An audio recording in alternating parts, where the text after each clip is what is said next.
नमस्कार। और ख़ास मुद्दे में हम बात करेंगे हरियाणा के सबसे बेहद चर्चित मुद्दे की, यानी कि एमडीयू रोहतक की। आज 18 फरवरी को एमडीयू रोहतक में कुछ ऐसा हुआ जो हरियाणा के इतिहास में शायद किसी और यूनिवर्सिटी में से पहले ना हुआ हो। आज एमडीयू यूनिवर्सिटी में ईसी की मीटिंग होनी थी। वीसी साहब ने सुबह सुबह ही रजिस्ट्रार साहब को सस्पेंड कर दिया। मीटिंग करने के लिए अंदर गए तो गवर्नर साहब ने उनकी मीटिंग कैंसिल कर दी, रजिस्ट्रार साहब को बहाल कर दिया। इसके पीछे बहुत बड़ी कहानी है जो अब पॉडकास्ट जैसे खुलेगा हम आपको बताएंगे। तो आज एमडी यूनिवर्सिटी की पूरे हरियाणा में खासी चर्चा है, विवाद है, सियासत है, वीसी रजिस्ट्रार आमने सामने है, सरकार के दो धड़े भी आमने सामने दिखाई दे रहे हैं, लेकिन वो पर्दे के पीछे है। कर्मचारियों ने मोर्चा संभाल लिया, वीसी के खिलाफ खड़े हो गए। कुछ कर्मचारी वीसी के साथ भी दिखे, लेकिन वो फ्रंट फुट पे नहीं थे। आपको ये भी बता दें कि वाइस चांसलर एमडी यूनिवर्सिटी के प्रोफेसर राजबीर सिंह 20 फरवरी को रिटायर हो रहे हैं। उनका टेन्योर पूरा हो रहा है और अभी हाल ही में एमडी यूनिवर्सिटी ने प्रोफेसर, एसोसिएट प्रोफेसर और असिस्टेंट प्रोफेसर की रिक्रूटमेंट की भर्तियां निकाली थी और उन्हीं भर्ती और नियुक्तियों के लिए एसोसिएट प्रोफेसर्स की कुछ भर्तियां हुई थी, उनको ज्वाइन भी करवा दिया गया। और इस मीटिंग में, यानी कि 18 फरवरी की मीटिंग में, वो जो कुछ भी हुआ था उसको आज ईसी के सामने रखकर उसको फाइनल एक स्टैंप लगवानी थी, लेकिन वो मीटिंग नहीं हो सकी। ऐसा कहा जा रहा है आज की मीटिंग सभी के लिए इसलिए ज़रूरी थी क्योंकि अपॉइंटमेंट्स को लेकर के, भर्तियों को लेकर के, नियुक्तियों को लेकर के जहाँ समर्थन है वहाँ विरोध भी बहुत बड़ा है। कुछ नियुक्तियों के लिफाफे आज की मीटिंग में भी खुलने थे और एक एजेंडा जो पिछली ईसी की बैठक हुई थी, उस बैठक की मिनट्स को अप्रूवल जो है वो नेक्स्ट मीटिंग में दी जाती है, तो वो भी एक बहुत इम्पोर्टेंट मुद्दा था। बाकी और भी कई थे, टीचर्स की प्रमोशन भी थी, लेकिन जो हंगामा बरपा उसको लेकर वो हंगामा कहाँ से शुरू हुआ और कहाँ पे आके थमा, इस सारे एपिसोड पे हम बातचीत करेंगे। तो फिर जी देखो, आज जो फरवरी 18 को एमडी यूनिवर्सिटी में हुआ ना, वीसी साहब ने सुबह रजिस्ट्रार साहब को सस्पेंड कर दिया क्योंकि रजिस्ट्रार साहब ने एक रात पहले जितने भी ईसी के मेंबर थे उनको एक ईमेल लिखा, कोई भी ईसी की मीटिंग में नहीं जाएगा क्योंकि हायर एजुकेशन डिपार्टमेंट का फरमान है कि आप इसके अंदर ये इलीगल होगी। उसके बाद वीसी साहब को जैसे ही पता लगता उनको सस्पेंड कर दिया और ख़ुद वो मीटिंग के लिए जाते हैं। जब तक वो मीटिंग के अंदर, जैसे वो जाते हैं अब भवन के अंदर जहाँ वीसी ऑफिस है, वहाँ बहुत सारे टीचिंग, नॉन टीचिंग के मेंबर्स जो हैं वो इंतज़ार कर रहे थे। उनका नारे भी लगाए गए, कुछ ने इधर उधर के आरोप भी लगाए। तो जब तक वो अंदर एंटर हुए गवर्नर साहब की तरफ से, क्योंकि गवर्नर साहब इसके चांसलर भी होते हैं, और उनका ऑर्डर आया, मीटिंग कैंसल, रजिस्ट्रार साहब को दोबारा से रीइंस्टेट किया जाता है। मतलब हमने आज तक कभी ऐसा नहीं सुना कि सरकारी यूनिवर्सिटी में कभी ऐसा हुआ हो। सत सिंह जी, ये जो इसके लिए जो पूरी स्क्रिप्ट है ना, ये आज नहीं लिखी गई। ये तो जब प्रोफेसर राजबीर सिंह को यहाँ पे एक्सटेंशन दी 3 साल पहले, तभी से विरोध शुरू हो गया था। और जब एक्सटेंशन मिली उससे पहले भी कुछ लोगों ने, जो कि छात्र नेता भी थे, कोई टीचर्स भी थे, नॉन टीचिंग के भी थे, उन्होंने काफ़ी विरोध भी किया था। और मुख्यमंत्री उस टाइम पे मनोहर लाल थे, तो उनको शिकायत भी की थी कि इनके जो योग्यताएं हैं, जो इनकी पर बात की थी, जो योग्यताएं हैं वो फुलफिल नहीं करते, डिग्री को लेकर भी सवाल उठाए थे, काफ़ी कुछ हुआ था।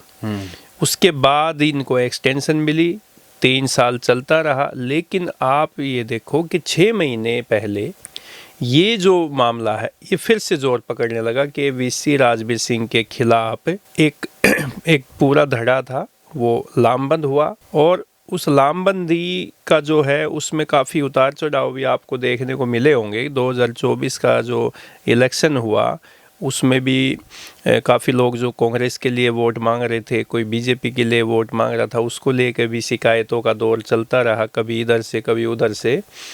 और फिर कुछ टीचर्स पे कार्रवाई भी की गई थी कि भाई उन्होंने जो चुनाव आचार संहिता का जो है उल्लंघन किया है, इसके बाद फिर ये जोर पकड़ने लगा। फिर एक जो छात्र, ये जो एमडीयू जो टीचिंग एसोसिएशन के प्रधान है प्रोफेसर विकास सिवाच, वो खुल के वीसी के सामने आए और बाद में वीसी की तरफ से उन पे एक्शन भी लिया गया, उनको सस्पेंड भी किया गया और भी बहुत सारी चीज़ें थी। तो ये जो मामला है ना, ये कोई आज 18 फरवरी का मामला नहीं है, ये तो 6 महीने पहले से ये सब चीज़ें शुरुआत हो गई थी।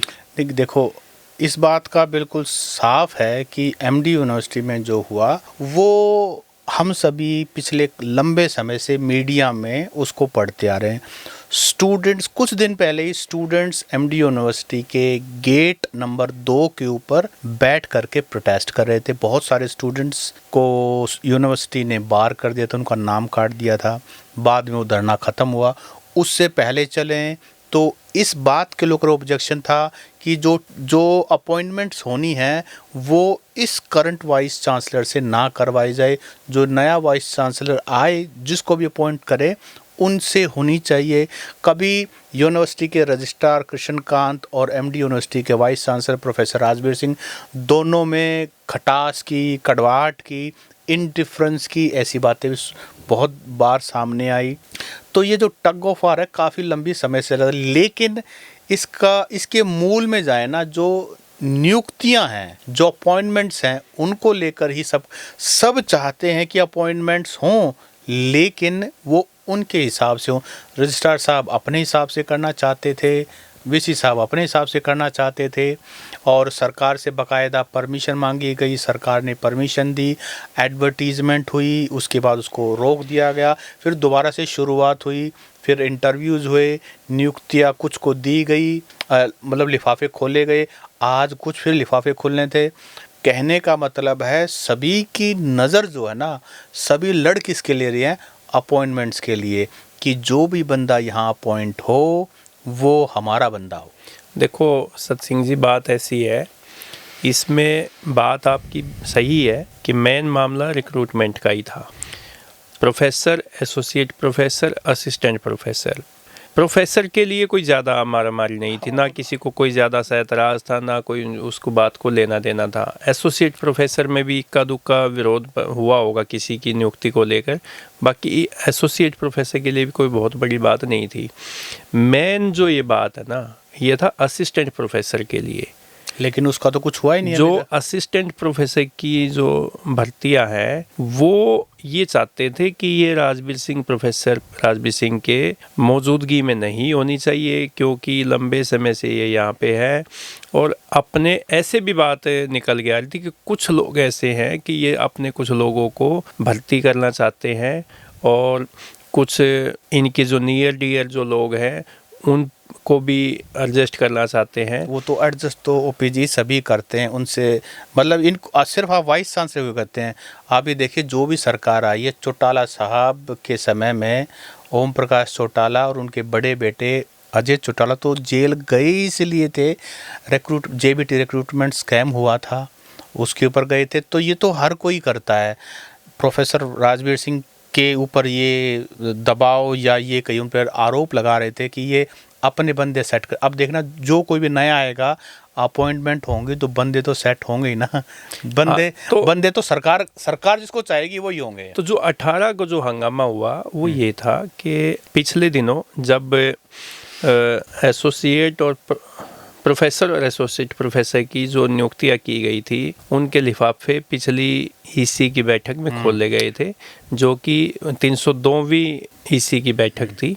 उसको लेकर भी सरकार की तरफ से एक लेटर जारी किया गया था यूनिवर्सिटी हायर एजुकेशन की तरफ से कि ये जो पोस्टपोन की जाए ईसी की बैठक। लेकिन इसके बावजूद प्रोफेसर राजवीर सिंह ने वो ईसी की बैठक की, लिफाफे खोले, जिन लोगों की नियुक्तियां की गई थी, कुछ प्रमोशन के भी कुछ मामले थे, और उन लोगों को ज्वाइनिंग भी दी। अब ये जो 18 फरवरी को जो ईसी की बैठक होनी थी 304वीं, इस बैठक में जो 302वीं जो पहले वाली जो ईसी की बैठक हुई थी, उसके जो मिनट्स होते हैं वो अगली ईसी की बैठक में अप्रूव करवाने होते हैं। उन पे मोहर असली तब लगती है जब वो अगली बैठक में वो पास हो जाते तो हैं। यानी कि जिनको नियुक्ति पत्र दिए गए हैं, अब जैसे ये हो नहीं पाई, वाइस चांसलर साहब 20 तारीख को रिटायर हो जाएंगे, नए वाइस चांसलर आएंगे, उनको अगली जब भी मीटिंग होगी तो अप्रूवल तो उनको देनी पड़ेगी, या ये खटास?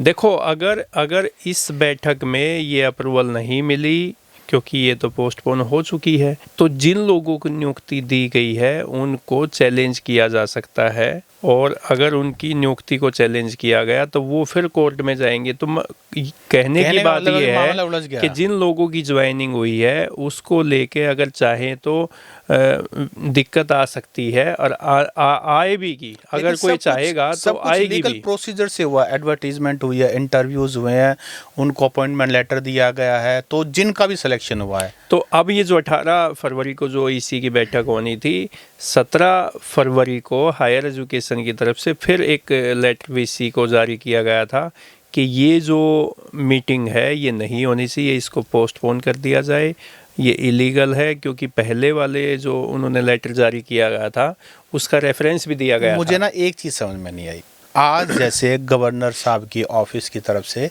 एक चिट्ठी आई, चिट्ठी आते ही ईसी की मीटिंग कैंसिल हो गई, रजिस्ट्रार साहब जो उनको सस्पेंड किया था रीइंस्टेट हो गए, बिल्कुल उस पर कोई डाउट नहीं है। लेकिन जो चिट्ठी हायर एजुकेशन डिपार्टमेंट की तरफ से आई, क्या higher education department vice chancellor को किसी भी university, not only MDU, KU मान लो, जीजेयू मान लो, क्या वो डायरेक्ट कर सकती है कि आप मीटिंग ना करें ईसी की या आईसी की? यूनिवर्सिटी एक्ट के हिसाब से, यूनिवर्सिटी एक्ट के हिसाब से तो ऐसा नहीं कर सकते। अब उन्होंने चिट्ठी जारी की और उसके बाद एमडीयू के रजिस्ट्रार कृष्णकांत ने विदाउट कंसल्टिंग दी वाइस चांसलर एक लेटर इशू कर दिया कि कोई भी इसमें भाग नहीं लेगा, इट वुड बी इलीगल। इसका मतलब वो ही कहना चाह रहे थे कि vice chancellor professor Rajbir Singh अगर कोई ऐसी मीटिंग करते हैं यूनिवर्सिटी में तो वाइस चांसलर ही सुपर बॉस, उनके बॉस चांसलर होते हैं, गवर्नर साहब होते हैं। बात आप बिल्कुल सही कह रहे हैं, और हम अपने ऑडियंस को भी ये बात समझाना चाहते हैं कि यूनिवर्सिटी, कोई भी स्टेट यूनिवर्सिटी है, उसमें हायर एजुकेशन के आदेश लागू नहीं होते। यूनिवर्सिटी का जो संचालन होता है, जो पावर होती है, वो यूनिवर्सिटी के वीसी के हाथ में होती है, और वीसी से अगर ऊपर कोई पावर है, ताकत है, शक्ति है, तो वो चांसलर के पास होती है, राज्यपाल के पास होती है।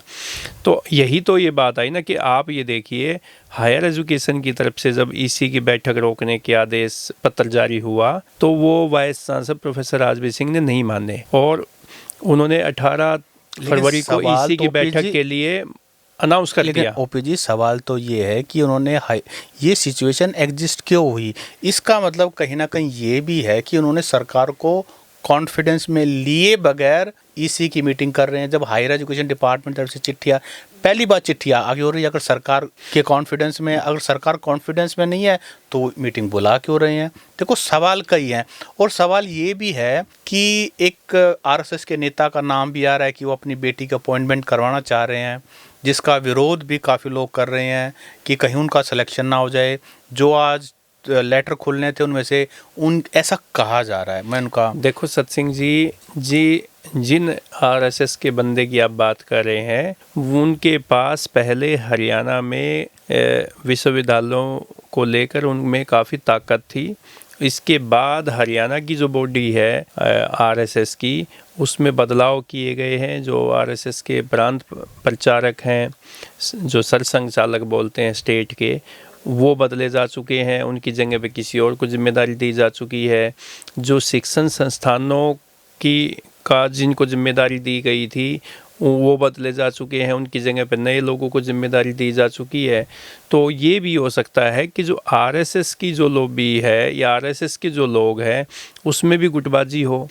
जो नहीं, गुटबाजी तो सामने नजर आ रही है। तो जो क्या ये आरएसएस वर्सेस गवर्नमेंट है, या आरएसएस वर्सेस आरएसएस है, या गवर्नमेंट वर्सेस गवर्नमेंट है, या गवर्नमेंट वर्सेस यूनिवर्सिटी है? सत्सिंह जी, आप ये बताइए, रजिस्ट्रार की जो नियुक्ति हुई है वो भी सरकार का बंदा है, वो भी आरएसएस का बंदा है, उन्हीं के रिकमेंडेशन से ज्वाइनिंग हुई है। कोई ऐसा तो है नहीं कि कोई पुरानी सरकारों में इनकी नियुक्ति हुई थी। जो वाइस चांसलर को जो एक बार एक्सटेंशन मिल चुकी, इससे पहले यानी कि 6 साल के आसपास उनको यहाँ पे हो चुका है। 1 साल बल्कि वो सुपुआ यूनिवर्सिटी में थे तब भी 1 साल उनको ये यहाँ का चार्ज दिया, यानी कि 7 साल वो एमडी यूनिवर्सिटी में प्रोफेसर राजवीर सिंह, तो सरकार के बहुत ही विश्वास के व्यक्ति हैं वे। सरकार के आशीर्वाद के बगैर तो एक दिन भी संभव नहीं है। तो आप ये बताइए ना कि वाइस चांसलर की नियुक्ति भी सरकार की सहमति से हुई है, रजिस्ट्रार की जो नियुक्ति है वो भी सरकार की सहमति से हुई है। तो ये टकराव तो ये अब दोनों ही बंदे जो है उन पे आरएसएस का भी हाथ होगा, उनकी भी सहमति होगी,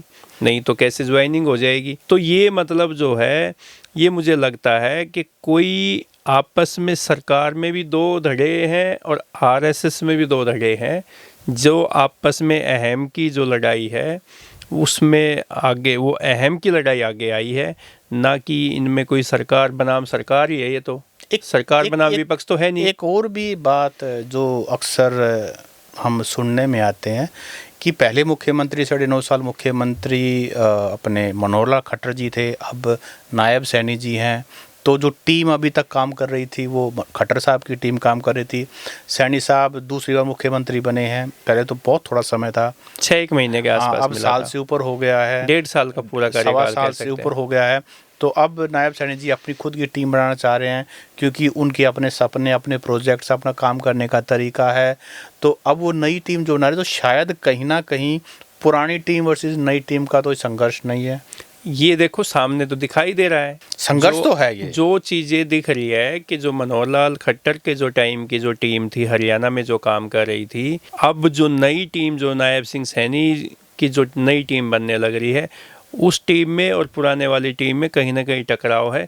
तभी ये आज एमडी यूनिवर्सिटी में जो नौबत आज आप देख रहे हो सुबह से लेके अभी तक ये मामला, कभी कर्मचारी नारेबाजी कर रहे हैं, आज तो वाइस चांसलर के अगेंस्ट नारेबाजी लगाने के लिए कुछ कर्मचारी और कुछ टीचर तो ऐसे भी दिखे जो अभी तक सामने नहीं थे, मतलब पीछे थे। हाँ, आज पहली बार मैं देख रहा था जब वो नारेबाजी हो रखी थी तो उसमें कुछ नए चेहरे भी थे जो कभी आगे सामने नहीं आए। चेहरे नए नहीं थे लेकिन दिखाई कैमरे पे पहली बार दिखाई दिए। तो ये शायद इसलिए भी है कि 2 दिन बच्चे हुए हैं, अब बीसी हमारा क्या कर अब लेकिन चर्चा एक और भी है सत सिंह जी, क्योंकि पिछली बार ये कह रहे थे कि राजवीर सिंह तो यहाँ से चले गए, यानी कि ऑलमोस्ट चले गए। अगले दिन जैसे ये उनके नाम के, जबकि पहले भी विज्ञापन जारी हो चुका था वीसी एमडी यूनिवर्सिटी के लिए, पिछले बार भी विज्ञापन जारी हो चुका था, लोगों को ये पता था कि बस गए, क्योंकि विज्ञापन भी जारी हो चुका है, लड्डू भी बांट दिए थे और उसके बाद एक्सटेंशन का लेटर उनके नाम से आता है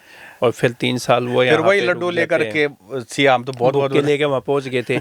अब एक और एक नई चर्चा अब सामने फिर शुरू हो गई है कि ऐसे ही हालात इनको एक्सटेंशन मिलने से पहले थे। अगर प्रोफेसर राजवीर सिंह को जब तक, क्योंकि नए वीसी की नियुक्ति होने में टाइम लग सकता है, अगर किसी नए वीसी की ज्वाइनिंग नहीं होती, को नियुक्ति नहीं होती, और उस जब तक प्रोफेसर राजवीर सिंह को अगर टिल फर्दर ऑर्डर के आदेश सरकार की तरफ से आ गए, राज्यपाल की तरफ से, ऑफिस से, तो फिर क्या एक नया एकदम से ट्विस्ट आ जाएगा इस पूरी कहानी में। हम इस चीज़ को ना in the larger interest of the university, देखिए ये यूनिवर्सिटी है बच्चों के लिए, और अगर यूनिवर्सिटी का माहौल अब ज़्यादा ठीक नहीं है तो in the larger interest of student community सरकार को सोचना चाहिए कि नेक्स्ट वाइस चांसलर की अपॉइंटमेंट, जो भी फैसला उनको लेना है, what ever the decision is, वो जल्दी ले और उसको इतनी पावर जरूर दे कि वो सुचारू रूप से पूरे डिसिप्लिन से एमडी यूनिवर्सिटी रोहतक को चला सके, और जिसमें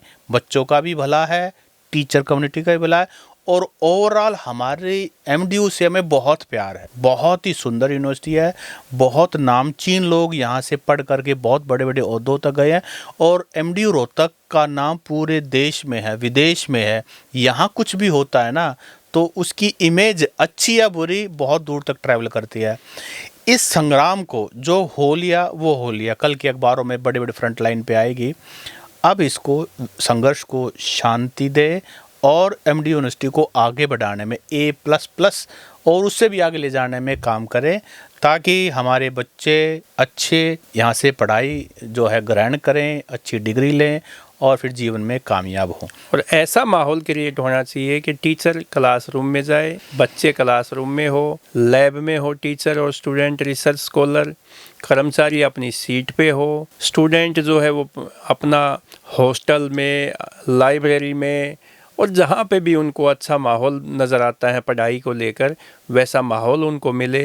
तो ये जो यूनिवर्सिटी है ये किसी एक व्यक्ति के ना तो प्रयासों से ये सफल हो सकती है, ना एक व्यक्ति के प्रयासों से इसमें यूनिवर्सिटी विफल हो सकती है। ये तो हर व्यक्ति का इसमें अपना योगदान होना चाहिए और संयुक्त और सभी के प्रयासों से ही यूनिवर्सिटी जो है वो रिसर्च में और पढ़ाई में आगे आते हैं। और यहाँ से अच्छे बच्चे निकलेंगे पढ़ के तो उससे समाज का निर्माण होगा, देश का निर्माण होगा। तो आज के पूरे एपिसोड पे आप कमेंट करके बताइए आपकी इसमें राय क्या है। नमस्कार। नमस्कार।